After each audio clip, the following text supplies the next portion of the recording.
Tasty. Tasty.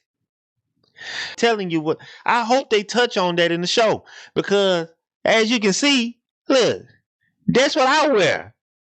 And I ain't no criminal. I ain't no criminal, so I just got my little shoes on. Look at these. That's what I wear. You know? Damn. I'm gonna tear up this. Damn. Tear up the house. All right, I'm back. I'm back with another one. All right, so we on this show. We own the city. We own the city, right? Part. See, it says season 1, episode 2, but this is a mini series. There won't be a season 2, far as I know. Part 2. Okay. The name of this episode, well, what they say, this episode, Jenkins, that doggone Jenkins. Jenkins learns stark truths about policing as a new officer. Ram opens up about the GTTF. Suter is assigned to a new murder case. We got a little further in the story. And I keep watching this and I have to remember, that this stuff is based off of true events. Like this stuff really, like from the creators of the show, they say this stuff really happened. When they say it really happened, and when I watch this show, I have to I'm just amazed at the blatant criminals that these group of police were. I mean, it's crazy, man. The first scene that stood out to me, man, was this scene right here where the guy, he I forgot this guy name, but this guy here, he's telling it. He's telling it all to he's telling it to the feds. He's supposed to be getting the deal, but he's letting it ride. He's telling them. He's telling it all. He's not holding back. And he's basically just telling them, about what all the dirt they were doing, and he was and through him telling all the dirt he was doing, he was painting a picture of basically how corrupt and dysfunctional the whole department is. The whole department was, and I'm gonna tell you, this is making Baltimore look bad, but that's a lot of major cities in this country. I'm gonna say all major cities in this country has a certain degree of corruption. It's in all of them. It's in all the departments, especially all the major cities, and it's a lot of little towns too. Little shave departments, little sheriff departments, and the old shave. He ain't a sheriff in my opinion. If he corrupt and doing underhanded things, he's not a sheriff. He's a shave. He's a shave. Call a shave. But anyway, a lot of that's going on in these countries. Baltimore's going to look bad behind this. It's just Baltimore got out of hand. And you know what? The Department of Justice knows it too. They know most of these police departments are, they know pretty much all these police departments have a big group of, has a big dirty group of corruption among them. They know that. You're not telling the Department of Justice anything they don't know. They just had to come after Baltimore because it just got so ridiculous that it just got so ridiculous they had to do something about it. But when I'm listening to this stuff and I'm listening to him, tell all the different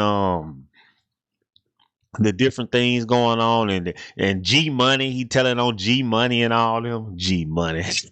What made him want to name himself G Money? But the thing I was thinking about, man, they try to talk about the system and the numbers and all this stuff they got to run up, but they're like arresting all these people, and they have to arrest a lot of people to take them off the streets so that they don't shoot each other and bring down the murder rate. Here's the thing, though: when they're making all these false arrests. When the police are making all these false arrests where they just pick you up and then take you to the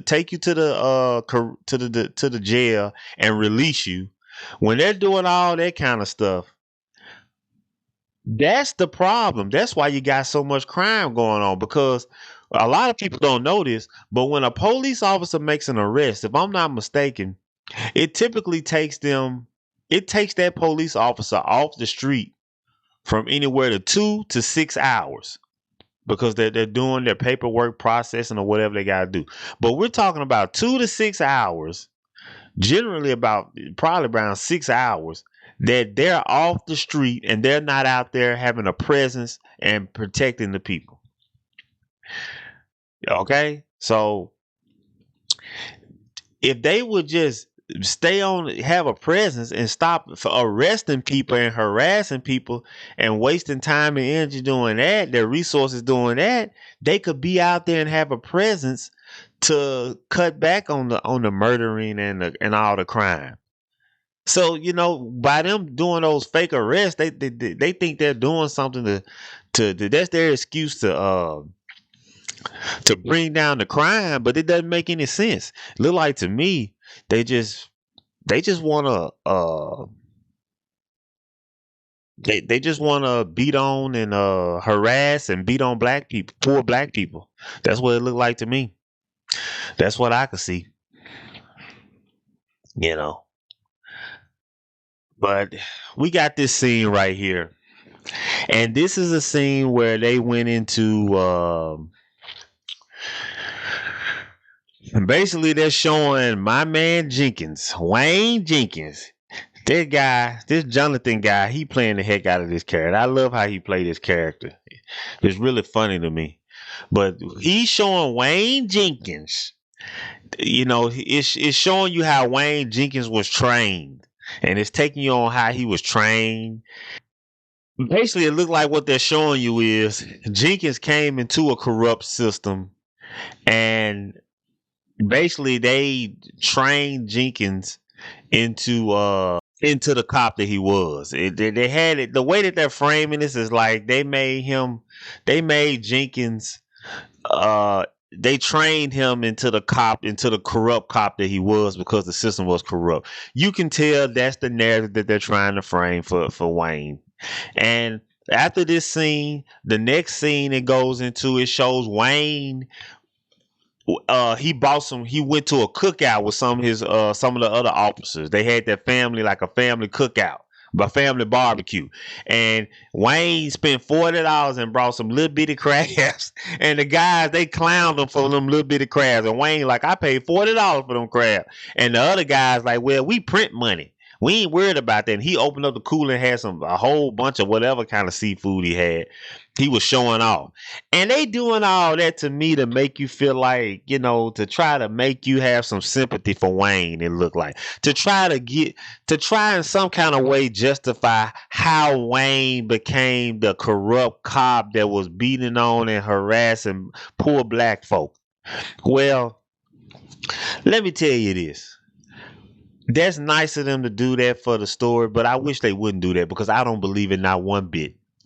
I don't believe it not one bit. Let me tell you about Wayne Jenkins. That system I don't think the system had to do much to corrupt him. I think he was already corrupt when he came to that department. I think that he came to that department within his own mind, ready to beat on and harass poor black people. He had this thing out for a poor black person.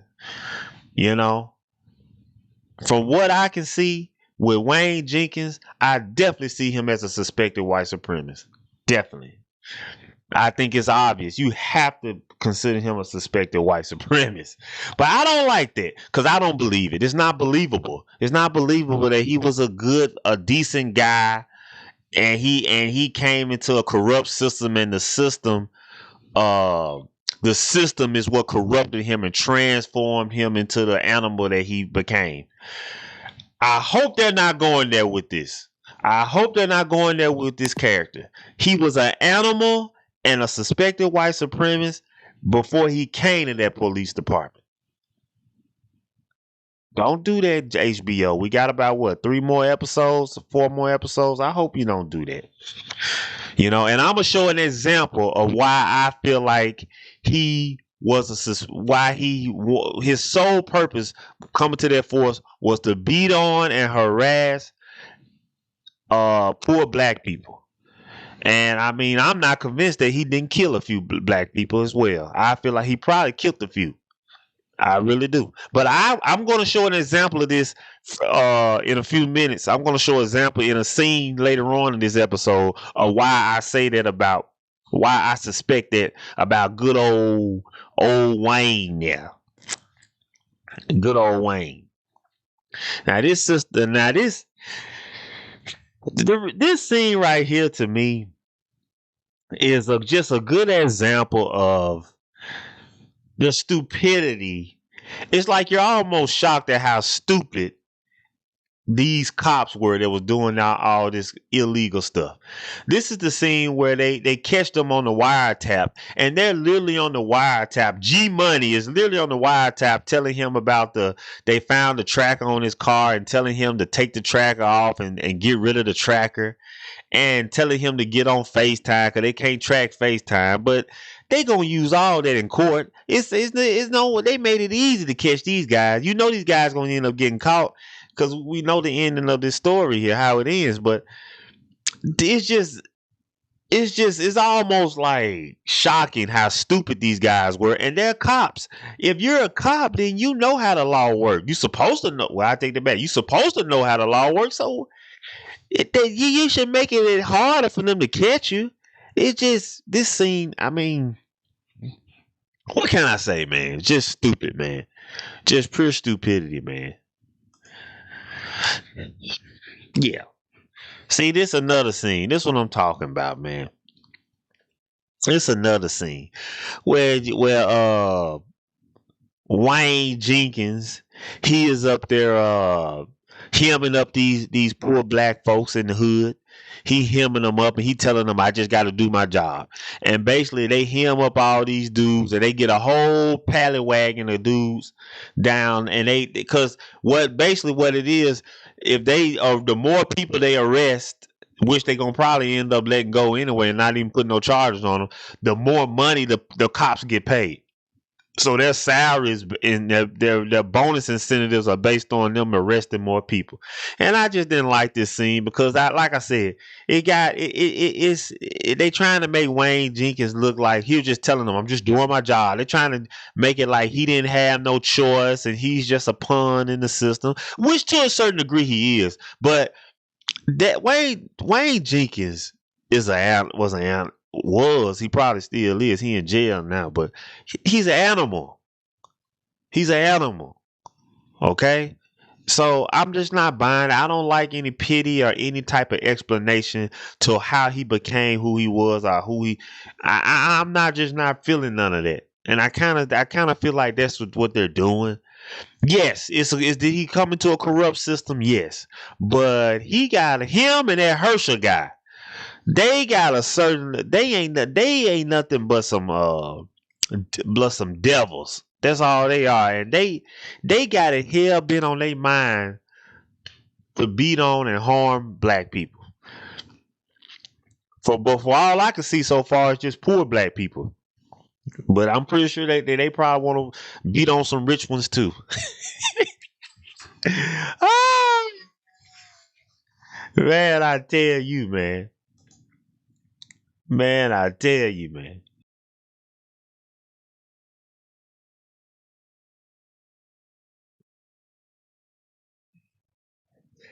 Taste it. Refreshing. This is the scene that I'm talking about, man. This is the scene that I'm talking about with the Wayne Jenkins. Now, this is the funniest scene. This right here is the funniest scene of the show to me.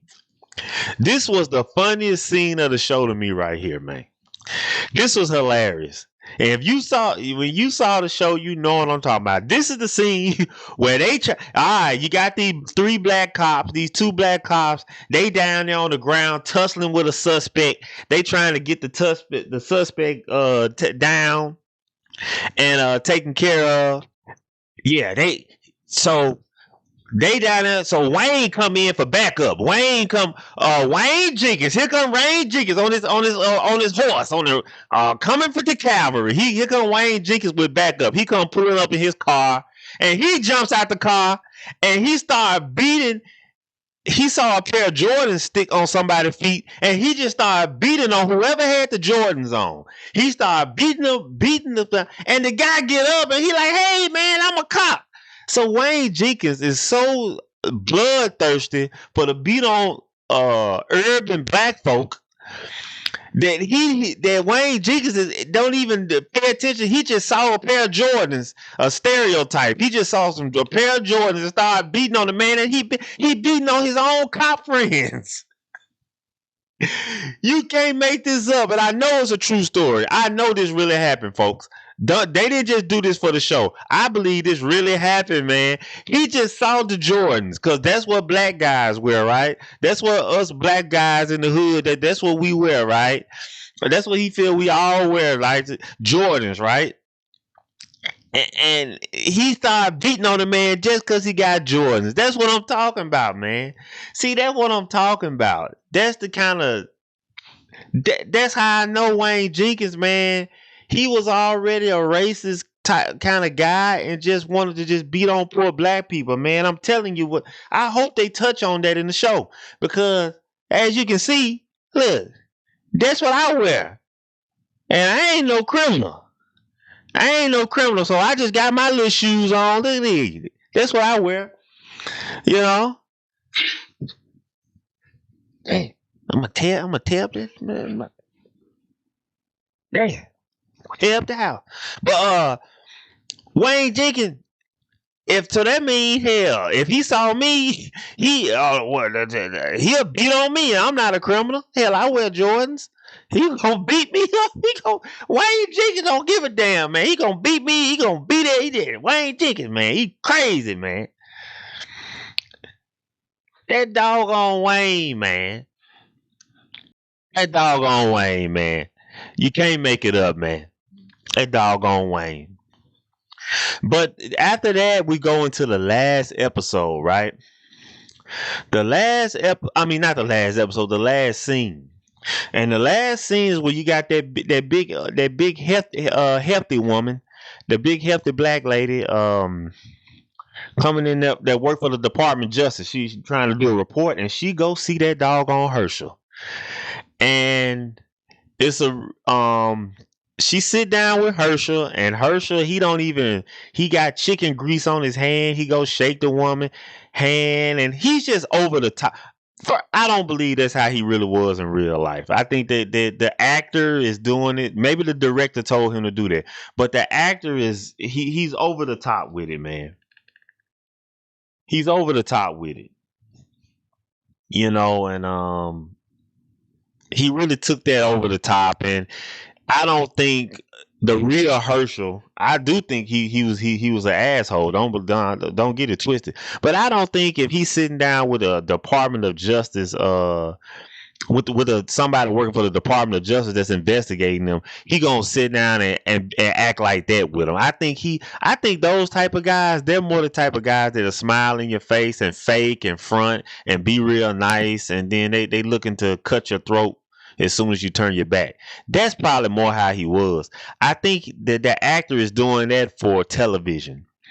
It's kind of not believable to me, like the way he was acting. But the reason that the show ended, let's go and with this, the reason the show ended there is because next episode part 3, they're going to talk more about Herschel, and it looks like they're going to tell the story of how they got Herschel. Hopefully we get to see Herschel get arrested, a much needed arrest, because as you saw earlier in the episode, in this episode, the Department of Justice lady, she was talking to some dude that rapping, some dude rapping. He talked about how Herschel beat him up and arrested him and stole his stole his money and stuff. And so this Herschel guy, and we saw some of the stuff this Herschel guy did in the first episode, pulling the guy over and taking his wallet out his hand and throwing all his credit cards on the ground and stuff out his wallet. And Herschel is something else. But yeah, the way he was acting at this scene with the lady up with the healthy lady, Department of Justice lady, in the bar, I think that actor overdoing it a little bit. I think he overdoing it a little bit, but that's why they ended this scene with him, because I feel like next episode is going to be more about that Herschel guy. And with that being said, let's talk about some predictions. Let's talk about some predictions.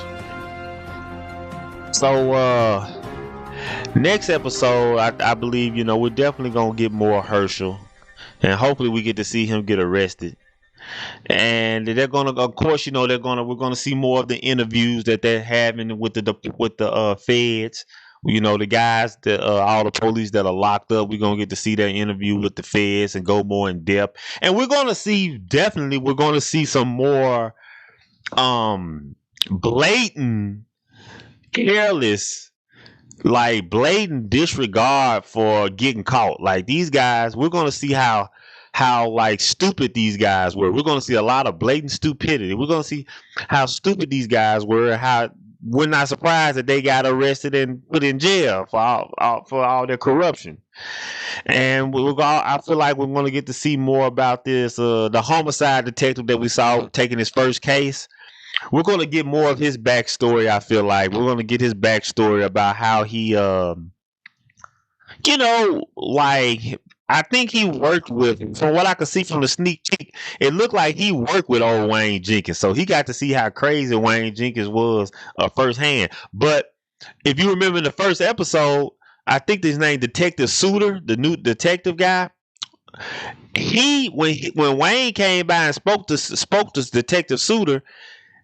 Detective Suter kind of looked at Wayne like that dude, he don't like, he gave a look at Wayne like that dude is so corrupt. Like we need to get him out of this. We need to get him out of this department.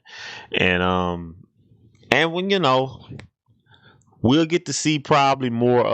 And we'll get to see more about Detective Suter. It looks like Detective Suter is one of the good ones. He's going to be one of the few police that they show that, so he's going to represent the police who really are doing who really are trying to do their job and do the right thing. Just like the Department of Justice lady met up with the detective guy who they sent him out into, they gave him the bad shift. They gave him the assignment that don't nobody want, because he stood up to him and he stood up to his superiors and told them that what you're doing isn't right. So they got a few guys that are representing the good detectives. I think the bald head looking guy from The Wire, he gonna be one. He's one of the good detectives. So the little short bald head guy, But we're going to see more of this story unravel, and it's going to be interesting. It's going to be interesting, and I can't wait to see more of that Jonathan guy playing that Wayne Jenkins. Good old Wayne Jenkins. And if you watch this far, you a rider. You riding with me, and I appreciate it. I appreciate you taking out this 10-15 minutes to ride with me. The other thing you could do is just share my video with some other people, and like and subscribe, and tell a friend. And I'll be back with part 3. Until next time.